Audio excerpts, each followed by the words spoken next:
कुंडली गवळाई विठ्ठल श्री ज्ञानदेव तुकाराम राजा रामचंद्र भगवान की जय महारुद्र हनुमान की जय श्री संत एकनाथ महाराज की जय श्री कमलापते नमः.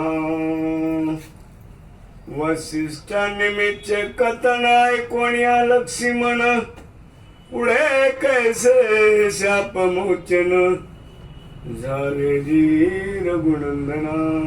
श्री गुरु रामचंद्राय नमः. अंबा हनुमानच्या वतीनं चालू असलेलं हे रामायण हरिभक्त पारायण आदरणीय किटेकर महाराज जवळगेकर यांच्या मार्गदर्शनाखाली आपण असणारं हे रामायण छानपैकी चाललेलं आहे आणि सगळ्यालाच आनंद आणणारे श्रोते देखील असणाऱ्या आनंदाने ह्याचा आस्वाद घेतात आणि त्याचा प्रसाद त्यांच्या वतीनं आम्हाला देखील मिळू लागलेला आहे. आणि असंच गोड असणारं रामायण आहे. असंच पुढे असणारं महाराजांनी आता बोलल्याप्रमाणे पुढे आणखी वेगळा काही ग्रंथ लावता येते का त्याचा देखील सगळ्यांनी विचार व्हावा, तसंच समरस होऊन करावं. आणि आजच्या अध्यायामध्ये जी कथा चालू आहे निमी आणि त्या म्हणजे वसिष्ठाची असणारी कथा चालू. निमीनं असणारं त्या ठिकाणी निमीला असणारा शाप दिला, निमीनं असणारा म्हणजे त्या ठिकाणी असणारं वसिष्ठ मुनीला शाप दिला आणि वसिष्ठ मुनीने असणारं त्या ठिकाणी असणारं वरुणाच्या वेशामध्ये देहामध्ये केला. ही कथा असणारी कोण? रामचंद्र प्रभू असणारे लक्ष्मणजीला सांगू लागलेले आहेत आणि लक्ष्मणजींना ती असणारी आवडली कथा. आपणाला जशी काल आवडली आपण असणारं सगळे सांगू लागलो तशाच पद्धतीनं लक्ष्मणजींना देखील त्याच्यात गोडी निर्माण झाली आणि मग रामचंद्र प्रभूला विचारू लागले की पुढे असणारं त्या निमीचं काय झालं, पुढे असणारं वसिष्ठ मुनीच्या शापाचं काय झालं, त्याच्यातून कसे मुक्त झाली ह्याची मला कथा सांगा असं आवडीनं लक्ष्मणजी रामचंद्र प्रभूला विचारू लागलेले आहे. श्रीराम म्हणे गा स्वमित्रा पुढील पूर्व रसाळ कथा ते सांगेन सावधान श्रोता दृढ चित्ता आणि मग रामचंद्र प्रभू सांगू लागले खरोखरच असणारी कथा असणारी रसाळ आहे, गोड आहे आणि ती असणारी आनंदानं असणारी ऐकावी, ध्यान देऊन ऐकावी. त्या ठिकाणी रामचंद्र प्रभू लक्ष्मणजीला म्हणू लागले आणि नाथ महाराज स्वामी आपल्या सगळ्या श्रोत्यांना म्हणू लागले ही असणारी कथा असणारी गोड असणारी पावन करणारी आहे आणि ही कथा ऐका अशा प्रकारची विनंती करू लागलेली आहे. वसिष्ठ निमित्त ज्ञान इतिहास पुरातन वरुण अति दारुण घटामध्ये निपेक्षिले. आणि ही असणारी त्या वरुणाच्या देहामध्ये असणारं जाऊन असणारं वसिष्ठांनी जो असणारा कार्यक्रम केला तिथं असणारं ती उर्वशी आली त्याची ही कथा असणारी अगदी पुरातन कथा आहे म्हणजे. आणि या कथेमुळेच असणारं त्या कुंभामध्ये असणारं चेतन असणारं झालं आणि तिथून असणारं त्या ठिकाणी अगस्त्य मुनीचा जन्म झाला. अशा प्रकारची कथा असणारी पुढे सांगायला रामचंद्र प्रभूंनी चालू केलेली आहे. दिवस दिवस वाढून तयाचा झाला मैत्र वरुण तयाशी अगस्त्य सेनामाभिधान कुंभोद्भव म्हणती पंडित. आणि त्या कुंभामध्ये असणारं रेताचं रस्खलन झालं आणि त्याच्यापासून असणारा एक असणारा जन्म असणारा झाला आणि त्याला मैत्रवरून असं नाव दिलं. मैत्रवरून म्हणजे दुसरं नाव असणारं अगस्त्य ऋषी आहेत. तेच पुढे असणारे अगस्त्य महान असणारे ऋषी झाले आणि अशा अगस्त्य ऋषीच्या जन्माची कथा असणारी या ठिकाणी सांगितली म्हणायला हरकत नाही. आता निमिरायाची स्थिती सावधान ऐके उर्मिलापती साप शाप झाला कसा मागुती उपशापात पावला. आणि मग असणारं आता असणारी वसिष्ठ मुनीला शाप झाला त्यांची असणारी कथा थोडक्यात सांगितली म्हणे आणि निमीला देखील असणारं तू वायुरूप होशील अशा प्रकारचा असणारा वसिष्ठानं शाप दिलेला होता. आणि त्या शापाचं पुढे काय झालं, शापातून उशाप कसा मिळाला आणि ह्याची कथा सांगतो ऐक लक्ष्मणा असं रामचंद्र प्रभू लक्ष्मणजीला बोलू लागलेले आहे. वसिष्ठाचे शापे करुण निमिने देहन सांडता जाण अनेक देवी प्रवेशण नैनी प्राण ठेविला. आणि मग असणारं त्या ठिकाणी असणारं वसिष्ठ मुनीने असणारं निमीला जो म्हणजे तो शाप दिलेला होता तू असणारा वायुरूप होशील. मग त्यांनी काय केलं, शरीर असणारं तसंच ठेवलं म्हणायला हरकत नाही. अचेतन शरीरामध्ये डोळ्यामध्ये फक्त प्राण ठेवला आणि आपला मधला असणारा सूक्ष्ममध्ये काढला आणि ते वायुरूप होऊन असणारा पुढे काय करता झाला. वंशाचे करावया हित काय करी प्रतापवंत यज्ञ करुणी समस्त सकळ देवा पूजिले. आणि मग असणारा डोळ्यात असणारा प्राण असणारा ठेवला त्यानं आणि अचेतन झाला पण त्याचा असणारं पुढे असणारं हे असणारा आपल्याला शाप मिळाला. पण आपल्या मुलाला हे शापाची असणारी दग्धता लागू नये, आपल्या मुलाला त्याच्यापासून काही उपसर्ग होऊ नये, आपल्या कुळाचं भलं व्हावं. आणि म्हणून असणारं सगळ्या देव लोकांना बोलावलं. आणि निमी राजा काय करता झाला पुढे, षोडोपचारी पूजा वस्त्रे नाना परिचय देवणे ओला ब्राह्मण तोसले महाराजा आशीर्वाद देत आणि मला असणारं यज्ञाच्या रूपानं पूजेच्या रूपानं असणारं ऋषीमुनींना बोलवलं, ब्राह्मणांना बोलवलं, त्यांना कपड्याचं दान केलं, धनाचं दान केलं आणि सगळ्यांना असणारं खुश असणारं केलेलं आहे. आणि सगळे असणारे तृप्त झाले, खुश झाले, कारण ती पूजा असणारी सगळ्या असणाऱ्या ब्राह्मणांना आवडली. आणि ते असणारे म्हणजे त्या ठिकाणी असणारे त्यांच्यावर असणारं खुश होऊन काय म्हणू लागले ते निमी राजाला ऐका पुढे. समस्त ब्राह्मण मिळून रायासी झाले सुप्रसन्न म्हणती मागसी ते देवदान सत्यदान. आणि मला असणार त्या निमी राजाच्या कर्त्यावर असणारे सगळेच असणारे ब्राह्मण असतील, त्या ठिकाणी आलेले सगळे देव ऋषी असणारे सगळेच असणारे प्रसन्न झाले. आणि निमी राजाला म्हणू लागले, तुझ्या पूजेनं असणारे आम्ही असणारे प्रसन्न झालो, तू मागशील ते आम्ही तुला देऊ. अशा प्रकारचं वरदान मात्र त्या सगळ्या असणाऱ्या लोकांनी दिलेलं आहे. ऐसे देवद्विजाचे वचन कोणी संतोष झाला राजा म्हणे प्रसन्न झाले ती आपण नेत्री राहीन तुम्हाला सम. आणि मग असणारे सगळे असणारे प्रसन्न झाले. प्रसन्न झाल्याचा आनंद असणारा निमी राजाला झाला. आता देव प्रसन्न झाले तर ब्राह्मण प्रसन्न झाले, तर आपण एक असणारं मागून घेतलं. कारण त्या ठिकाणी वसिष्ठाने असणारा तू वायुरूप वसील असं म्हटलेलं होतं. आणि वायुरूपानं माझं स्थान असणारं तुमच्या डोळ्यामध्ये असावं आणि तुमच्या डोळ्यामध्ये सतत असणारं माझी असणारी म्हणजे ही असावी आणि तुमच्या डोळ्यानं मला सगळीकडे बघता यावं. अशा प्रकारचं मागणं असणारं पुन्हा निमी राजानं असणारं त्या ब्राह्मणाकडे देव लोकांकडे देव म्हणती महाबरवे तुला नेत्री असावे वायुरूप होणी विचाराय दोन्ही डोळ्या भेट. आणि म्हणून असणारे देव लोक असणारे प्रसन्न झालेले होते. त्यांनी निमी राजाचं असणारं मागणं असणारं मान्य केलं आणि त्याला सांगितले काही हरकत नाही म्हणे, आमच्या दोन्ही डोळ्यामध्ये असणारं वायू रूपानं राहावं, सगळ्याच्या डोळ्यामध्ये असणारं वायू रूपानं तू राहावं, आमच्या डोळ्यामध्ये तुला स्थान दिलं. अशा प्रकारचा असणारा त्याला असणारा आशीर्वाद दिला. समस्त देवाचे नेत्रांती राहिला तो निमी भूपती तिने पातिया पाती नहलती हेची खुण तयाची. आणि म्हणून असणारं सगळ्या देवानी असणारं त्या निमी राजाला असणारं डोळ्यात राहण्याची असणारी आज्ञा दिली आणि त्याच्यामुळे असणारं निमीलाही आनंद झाला.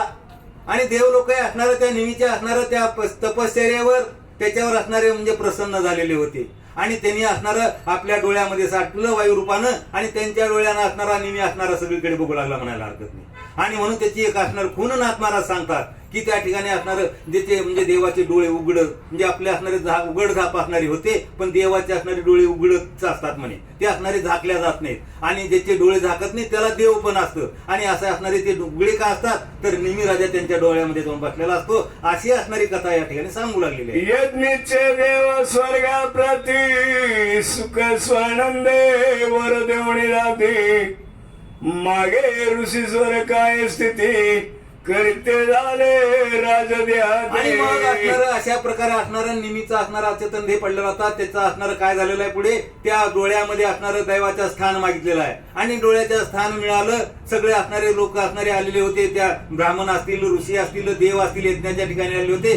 सगळे असणारे प्रसन्न झाले आणि प्रसन्न होऊन निमी राजाला आपल्या डोळ्यामध्ये स्थान देऊन ते असणारे आपल्या आपल्या स्थानाला गेले. पण इकडे असणारं निमी राजाच्या ध्येय असणारं त्याचं काय झालं पुढे असणारं या ठिकाणी कथा सांगत आहे. निमिरायाचे देह मंथन करीते आले ऋषी ब्राह्मण यज्ञचारण्य आणून आयास दोर मांडला. आता असणारा निमी राजानं असणारा तो प्रसन्न होऊन असणारा डोळ्यामध्ये असणाऱ्या देवाचं स्थान मिळवलेलं आहे. तो वायुरूप झालेला आहे, पण शरीर असणारं अचेतन तिथं पडलेलं आहे. त्या शरीराचं काय करायचं असा असणारा सगळ्या ऋषी लोकांना प्रश्न पडलेला आहे. आणि म्हणून असणारा अग्नीचा अग्नी असणारा म्हणजे असणारा जे यज्ञ पेटवायचं असतं तेव्हा असणारा अग्नी असणारा त्या लाकडाला घासूनच असणारा तयार करतात आणि त्याच्यापासून झालेल्या अग्नीनं त्या यज्ञाच्या अग्नीपासून असणारा तो अग्नी आणला आणि त्या अग्नीपासून असणारं त्याच्या देहाचं मतन कसं केलं हे पुढे आपण ऐकूया. मथिता रायाचे शरीरी झाले मिथिला नामे नगर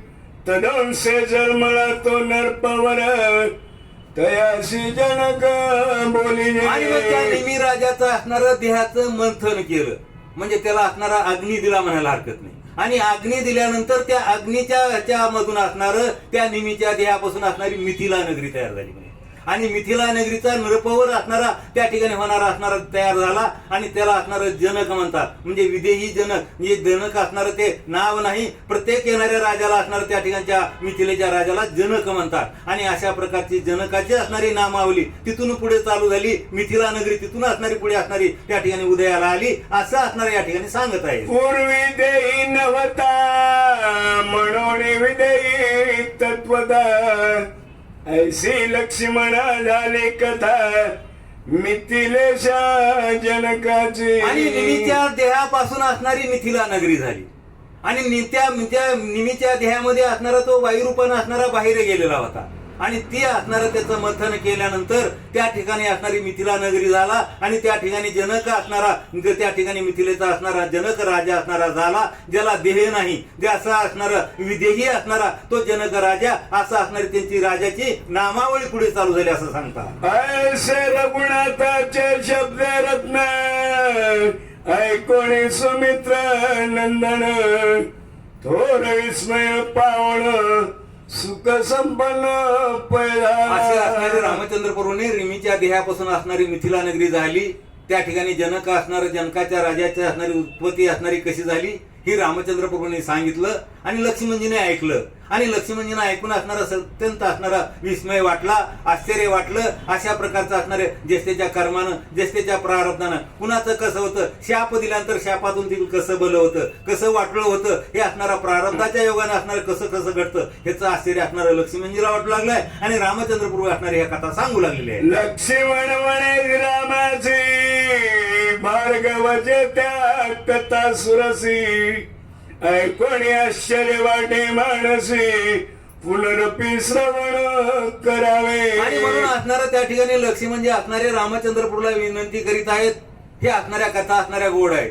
हे असणाऱ्या ऋषीच्या असणाऱ्या चवन ऋषी असेल, वेगळ्या ऋषीच्या कथा असतील, आणि त्याच्यातून दिलेल्या शापाच्या असतील, त्याच्यातून असणाऱ्या उत्पत्तीच्या असतील. ह्या कथा असणाऱ्या आनंद देणाऱ्या आहेत, म्हणजे पतित पावन करणाऱ्या आहेत. आणि त्या ठिकाणी कल्मश आपले दूर करणारे आहेत. ह्या कथा पुन्हा पुन्हा ऐकाव्या वाटतात, असं लक्ष्मणजी पुन्हा असणार आपला भाव व्यक्त करीत आहेत. राजा ऋषी दोघे अशांत परस्परे शापून पावल्यांत, पुनरपी तयाचे जन्मात्भुत अति विपरीत आणि अशा रीतीने पैदाले. असणारं वसिष्ठाने असणारा निमिराजाला शाप दिला, निमिराजानं असणारं वसिष्ठाला शाप दिला.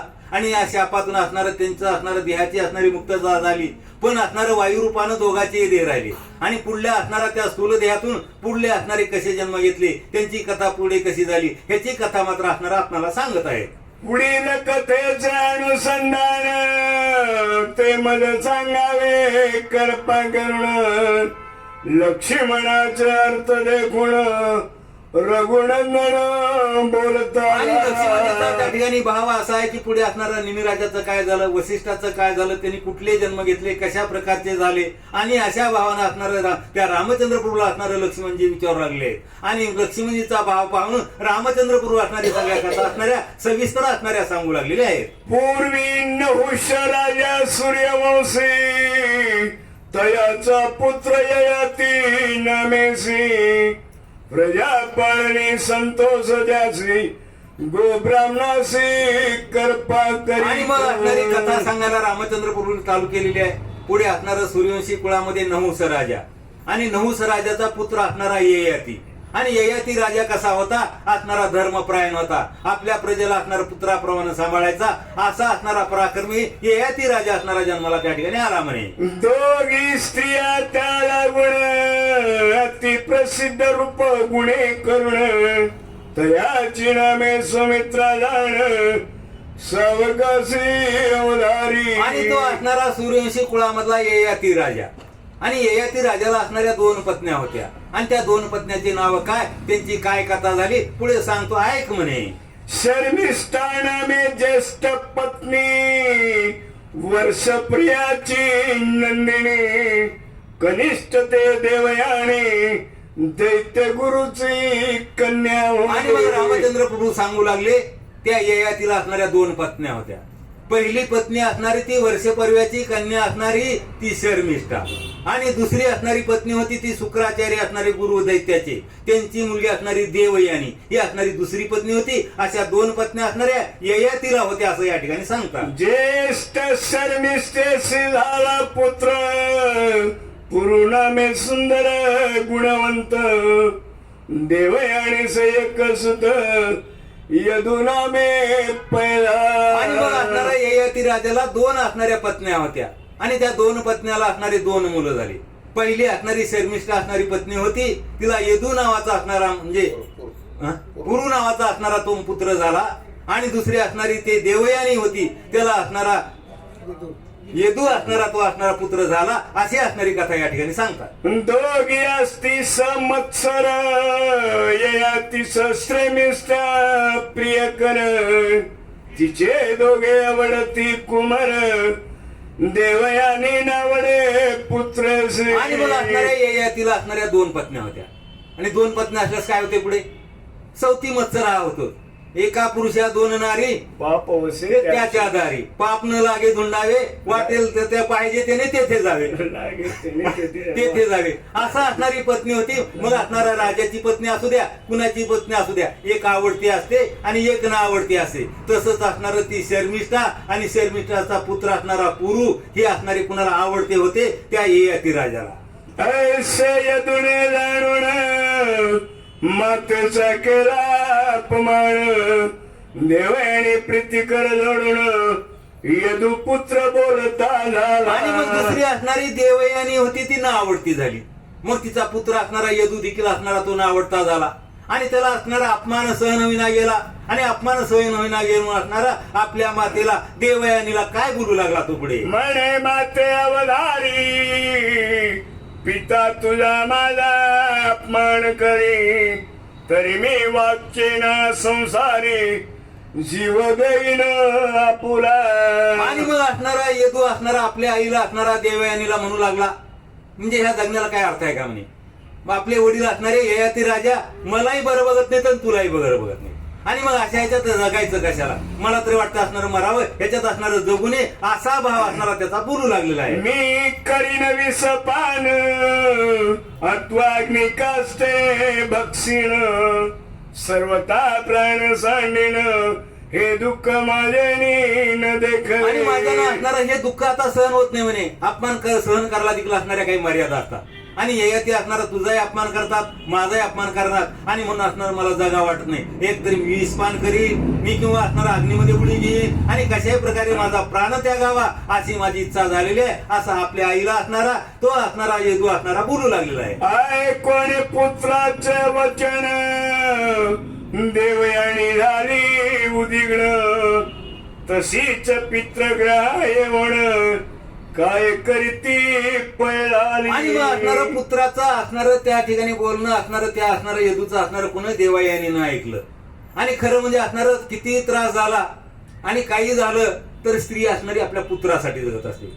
पुत्र चांगला लेकरं चांगले तर कुठले असणारे त्रास असणारी सहन करीत असते, आणि मग पुत्र तिथं मरायला तयार झाला, मग त्या ठिकाणी असणारी उदास होणार नाही तर काय. त्या ठिकाणी असणारी देवयानी अत्यंत उदास झाली म्हणे. त्या ठिकाणी असणार तिलाही असणारं मन लागणार गेलं, आणि मग असणार आपल्या पुत्राला उचललं आणि त्याला घेऊन कुठे गेली आपल्या वडिलाच्या घरी म्हणजे शुक्राचार्याकडे गेली. ते दैत्य गुरुची नंदिनी, प्रवेशली पित्र मोहनी, सन्मुख पित्यासी देखोणी, साष्टांगण मन पैके. आणि म्हणून असणारं त्या देवयानीनं आपल्या पुत्राला असणारं घेतलं आणि शुक्राचार्याच्या तिथं आली, आणि समोरच असणारे शुक्राचार्य दिसले. त्यानं असणारा साष्टांग असणारा नमस्कार केला, आणि पुढे काय झालं. अति दिन चिंता तुरा, मला वदन क्रश शरीर, ऐसे देखोणी शुक्र कन्ये प्रती बोलिला. आणि मग शुक्राचार्याने असणारा आपल्या कन्येकडे देवयानीकडे पाहिलं. अत्यंत असणारं मलानवर सुकलेला चेहरा आहे, अत्यंत असणारं दुःखी कष्टी असणारी वाटते, आणि असं पाहिलं, आणि मग असणारं त्या ठिकाणी शुक्राचार्याने असणारं आपल्या असणाऱ्या लेकीला त्या देवयानीला काय विचारून काय सांगते. आजी तुझे मुख कोमाईले, चिंतेचे भरिते हृदय दाटले, शरीर अत्यंत क्रश झाले, काय कारणे कन्यके आणि देवाने तुझ्या चेहऱ्यावर कसलीच रोषणा नाही म्हणे. तू अत्यंत क्रस झालेली आहेस, जेवतीस की नाही अशी असणारी तुझी अवस्था आहे. अत्यंत दुःखी दिसतेस, अत्यंत चिंतेत दिसतेस. ह्याचं कारण काय मला सांग. असं असणारे वडील असणारे ते शुक्राचार्य देवायनेला विचारू लागले. कोणी केला अपमान हे सांगावे मद विस्तार. कोणी पित्याचे वचन देवयानी बोलली. आणि मग असणारे ते गुरु असणारे विचारू लागले, तुझा अपमान कोणी केलं का, तुला कोणी बोललं का, तुला कुठला काही त्रास आहे का, आणि हे मला सांग. त्याचं असणार जमल तसं माझ्या पद्धतीनं निवारण करतो. असं वडील असणारे जसं आपल्या कन्येला असणार तिचं दुःख जाणून घ्यावं अशा पद्धतीनं ते शुक्राचार्य बोलू लागलेले. आहो जितावधारी माझा अपमान भ्रतार करे. मज सुनाणी के घरी पुत्रासहित दवडिले. आणि मग असणारा देवाईने असणारा आपल्या पित्याला सांगायला चालू केलं, मला असणारा अपमान दुसऱ्यानं कुणी केलेला नाही. माझ्या असणाऱ्या नवऱ्यानंच ययातीनंच असणारा माझा अपमान करायला चालू केलाय. मला असणारा त्रास द्यायला चालू केलेला आहे. आणि इतकाच त्रास झाला की मला आणि माझ्या मुलाला असणारं घराबाहेर काढलं. इतका त्रास तिने दिलाय आणि म्हणून मी तुमच्याकडे आलेले. असं असणारं कथन मात्र देवयानं केलेलं आहे. माझा न करीचा अंगीकार सौती चालवी मस्तर. ऐसे देखोणी दुखा पार आम्हा घराबाहेर घातले. आणि मग असणारा ते असणारा माझा पती त्यानं तरी असणारा त्रास द्यायला चालू केलाय. आणि तिची आवडती असणारी शर्मिष्ठा माझी सवत मोठी आणि ती देखील असणारी मग ती असणारा आपला नवरा आपल्या ताब्यात आहे म्हणल्यानंतर ती देखील असणार त्याचा फायदा घेऊ लागली, मला त्रास देऊ लागली. आणि अशामध्ये असणारा सौती मत्सर कळून दोघांनी म्हणून आम्हाला घराच्या बाहेर काढलं. आम्ही इथं आलो अशी कथा मात्र तिनं सांगितली. आय कोणी कन्याचे वचन भार्गव झाला क्रोधायण. म्हणे माझ्या कन्येचा अपमान करुणी शर्मिष्ठा भोगीत. आणि मग असणारं त्या ठिकाणी आपल्या कन्येचं दुःख असणारं ऐकलं शुक्राचार्यांनी आणि त्याला अत्यंत राग आला. म्हणे असा करतो का म्हणे ययाती. तो असणारा दैत्याचाच गुरु होता, त्यांच्याकडे सगळी सिद्धता होती. आणि मग ती शर्मिष्ठा आणि ते ययाती माझ्या असणार म्हणजे लेकीला अशा प्रकारचा त्रास देतात का, ह्याचा वाईट असणार त्यांना वाटलं. अत्यंत राग आला आणि राग काय करते झाली. ते चिक्षणी दैत्य गुरु कोपे कोपला जैसा रुद्रू.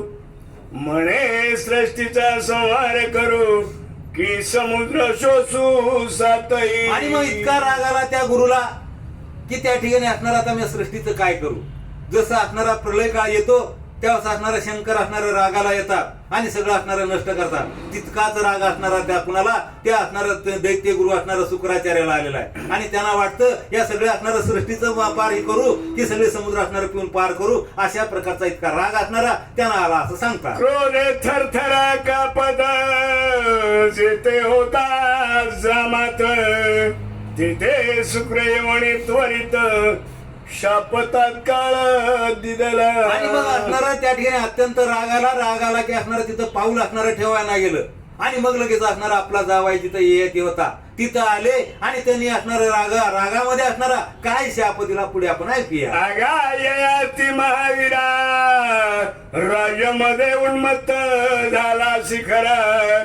विषय बुद्धी भ्रमलासी पुरा तरुणे करणे मातलासी. आणि मग असणारा आपल्या जावायला असणारा ययातीला बोलू लागले, तू असणारा माजल्यासारखा झाला म्हणे. तुझ्याकडे राजसत्ता आहे, जेवानी आहे आणि यौवन आहे आणि ह्याच्या बंधामध्ये असणार तुला काही कळणार गेले म्हणजे भ्रमलास म्हणे. तुला नीती काय अनिती काय ह्याचा देखील असणारं भान राहिलं नाही. अशा प्रकारचा असं राग असणार आपल्या जावायला ययातीला असणार बोलू लागले. नेनसी तू पर न करशी स्वहिताचा विचार.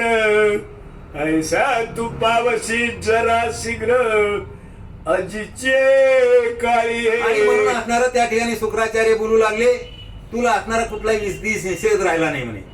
तू असणारा म्हणजे अगदी याच्यासारखा वागू लागलेला आहेस. म्हणजे तुझं असणार ते आपल्या म्हणजे आपलं कोण, परक कोण, आपलं हित कशात आहे, अहित कशात आहे, ह्याचं देखील असणारं भान राहिलं नाही. आणि मग असं भान राहिलं असताना तुला असणारा म्हणजे शापच देणं योग्य आहे. आणि म्हणून असणार तुला असणारा तू कशाच्या जोरावर करू लागलास, तुझ्या असणारा त्या यवनाच्या जोरावर, तुझं असणाऱ्या शरीरातल्या बलाच्या जोरावर. मग असणार हे बलच नष्ट होऊन जाईल म्हणे. आणि तू असणारा म्हातारा होशील, जरा असणारी तुला प्राप्त होईल असा असणारा शाप मात्र त्या म्हणजे गुरुनी असणारा त्या याला ये यातीला दिलेला आहे. माझ्या कन्येचा करुणे अपमान, ज्येष्ठ स्त्री भोगी असक्त म्हण, तुझ्या तारुण्या होईल सत्य जाण. अरे बाबा, तू असणाऱ्या दोन पत्नी आहेत, त्या दोन पत्नीला असणारा सारखं वागवा, पण एकाला जवळ करतोस, एकीला असणारा त्रास देतोस. आणि मग ह्याची परिणिती म्हणून असणार तू असणार त्या ठिकाणी असणार तुला जरा पावन होईल, तू असणारा म्हातारा होशील, कुठले असणारं सुख देता येणार नाही, अशा प्रकारची तुझी अवस्था होईल असा शाप मात्र पुन्हा त्या ठिकाणी असणारी गुरुने दिलेला आहे. ऐसे शापोणी जमताची, शुक्र निघाला स्वभवनाची, आश्वासोणी द्वैत्रासी, तोय काळी लक्ष्मणा. आणि मग अशा रीतीनं असणारं त्या दैत्य गुरुने असणारा त्या ययातीला असणारा शाप दिला की तू असणारा जर्जर म्हातारा असणारा होशील, तुला असणार कुठलं सुख घेणं येता येणार नाही.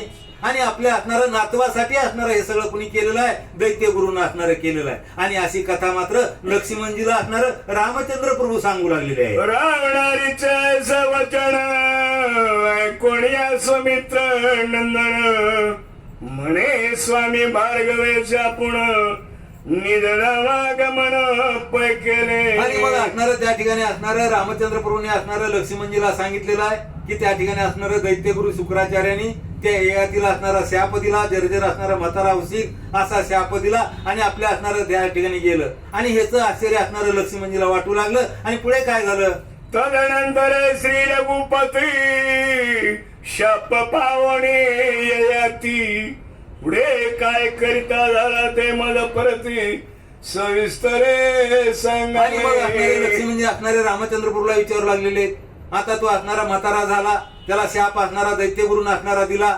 आणि मग शाप मिळाल्यानंतर तो ययाती असणारा हातबल झाला असेल, त्यानं पुढे काय झालं, त्याचं काय पुढे झालं याची कथा मात्र मला सांगावी अशी विनंती असणारी लक्ष्मणजी करू लागलेली आहे. श्रीराम म्हणे गा लक्ष्मण, पुढील ऐक कथन, ययाती जरा पावण थोर कष्ट पावला. आणि मग पुढली कथा असणारे रामचंद्र प्रभू असणारे सांगू लागलेले आहेत.